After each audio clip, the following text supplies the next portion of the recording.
안녕하십니까, 이진권TV입니다. 논평 시작하겠습니다. 송도 쪽 불가사리 이런 이야기 들어보셨죠?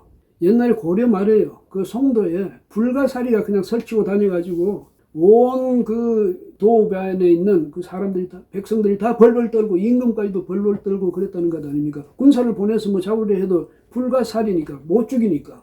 근데 이게 본래는 딱정벌레 같아 조그맣던 것이 집안에 돌아다니면서 쇠조각을 주워 먹기 시작해가지고 그 쇠조각 주워 먹고, 집안에 없으니까 이제 마을에 돌아다니면서 쇠조각 다 주워 먹고 온 송도에 있는 쇠조각 다 주워 먹고, 그래가지고 몸은 집체만해졌는데 도저히 죽일 수는 없다는 거죠. 나라에서 군대를 풀어도 못 잡았다 이런 이야기입니다. 그 당시 이제 고려 말이니까 민심은 흉흉하고 왕조는 이제 멸망 직전에 있고, 그런 상황을 빗대서 이제 이런 설화가 유행을 했는데요. 사실은 그 원전을 따지면 먼 다른 나라에서 전해져 내려온 거겠죠. 그런데 김정은이 집단 있지 않습니까? 이 김정은 집단이 바로 그 불가사리 격입니다. 이 김정은 집단이 어려워가지고 김정일일 때지만은 고난의 행군 이래가지고 금방 체제가 와야 될 그런 상황에서 우리가 도와줘서 기사회생했죠. 좌파 정권이 거기다가 달러 갖다 주고 갖다 주고 해가지고 또 그 체제 안정을 우리가 사실 의무로 양으로 지원하지 않았습니까? 그래가지고 살려놨죠. 그런데 살려놓은 정도가 아니라 너무 이제 덩치를 키운 겁니다. 문재인 정권 들어서는 이제 미국도 제재하고 또 유엔이 제재를 하니까 달러 같은 거 직접 추진을 못하지만은 대신에 뭡니까? 판문점 공동선언 또 남북 군사 합의서 이런 걸로 해가지고 문건을 갖다 바치는 겁니다. 체제 안정을 위해서. 자꾸 이렇게 이를테면 먹이를 던져주니까 몸집은 점점 더 늘어나죠. 그렇게 되면 허기는 더 지는 거죠. 뱃속에는 말이죠, 핵무기 들어앉아 있죠. 미사일, 거기다가 무슨 초대형 방사포인가요? 그런 거 해가지고 얕은 가득 배 안에 넣어놓고도 계속 지금 허기 가져가지고 우리 보고 더 안 내놓는다고 흘러대는 겁니다. 얼마나 만만하게 보였으면 그 옥류관의 주방장이라는 친구까지 나서가지고 대통령한테 모욕을 한 바가지 그냥 덮어씌우는 것 아닙니까? 그래도 화를 낼 줄도 모르고 해벌쭉 웃으니까 더 만만하게 볼 수밖에 요. 연일 우리를 향해서 협박을 해대던 김여정이가 13일에는 남조선 것들과 결별할 때가 된 듯하다 이렇게까지 말했어요. 그러면서 머지않아 남북연락사무소가 형체도 없이 무너질 것이라고 악담을 퍼붓죠. 악담이 아닙니다. 협박을 했죠. 그러면서 다음 대적 행동은 총참모부에 넘겨줄 것이다. 그러니까 무력 도발을 하겠다고 공공연히 지금 협박하고 나선 거죠. 김여정이가 담화를 이제 그렇게 발표하니까 그 3시간 만에 청와대가요. 그러니까 14일 0시 국가안전보장회의 긴급회의란 걸 소집했답니다. 안보실장 주재로. 그 회의하고 나서 대변인이 하는 말이 한반도 상황과 대책을 점검했다. 딱 한마디였습니다. 기가 막힐 노릇이죠. 그리고 통일부는 12시간 만에요. 이 정부는 현 상황을 엄중하게 인식하고 있다. 남과 북은 모든 합의를 준수하기 위해 노력해야 한다. 2마디였습니다. 국방부 같은 데서는 아예 이런 방구도 없고요. 그리고 같은 날, 그러니까 14일 날 집권 더불어민주당 여기서는 한술 더 뜨고 나왔습니다. 바로 그 다음날 15일에 종전선언 촉구 결의문을 발의하겠다. 이렇게 예고하고 나온 겁니다. 종전선언이란 뭐겠습니까? 어떤 의미를 갖는 거겠습니까? 그러니까 지금은 정전협정 체제죠. 휴전협정. 이 정전협정이 종전선언이라는 징검도를 건너서 가면 종전협정이 됩니다. 평화협정이라고도 하고요. 전쟁을 완전히 종식시킨다 이 말이죠. 그럴듯하게 들리죠. 그런데 그렇게 되면요, 우리나라에 지금 있는 그 유엔군 사령부 존속할 이유가 없어집니다. 명분도 없어지고. 그럼 해체돼야죠. 주한미군 어떻게 되겠습니까? 주한미군이 여기 한국에 주둔해야 될 이유가 없어지는 겁니다. 당연히 철수해야죠.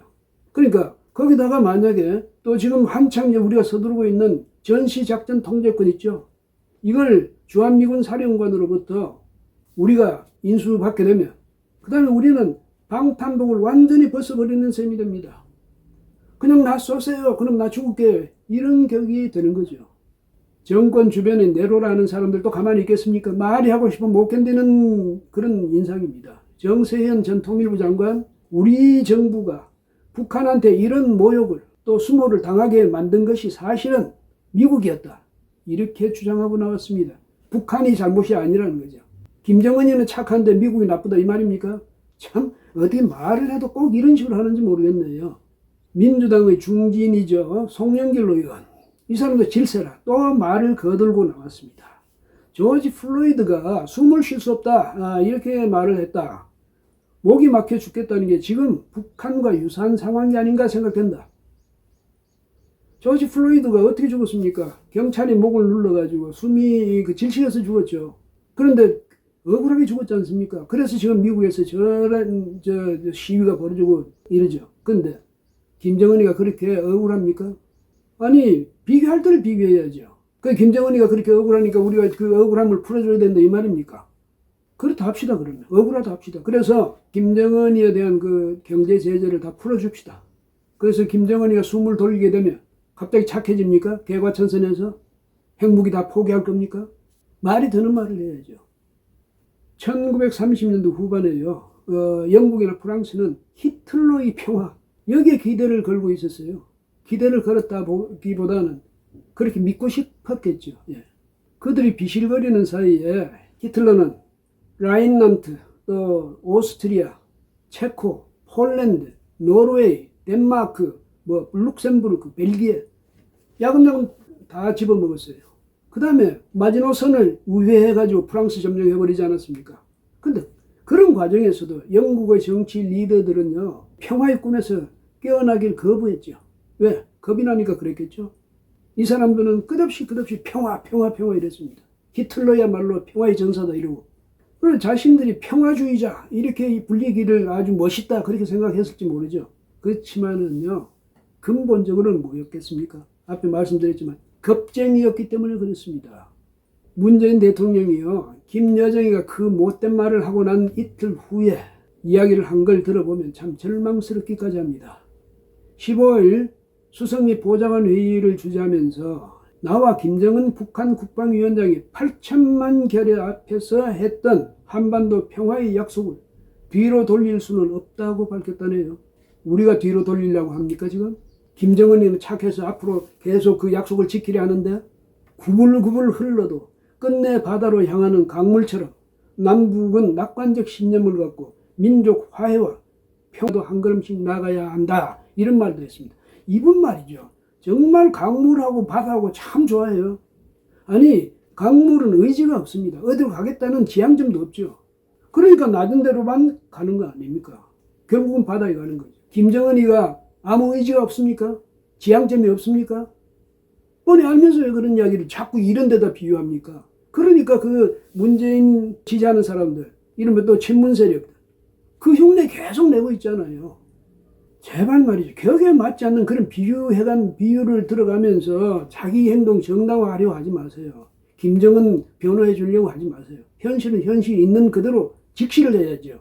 예, 오늘은 여기까지 하겠습니다. 고맙습니다.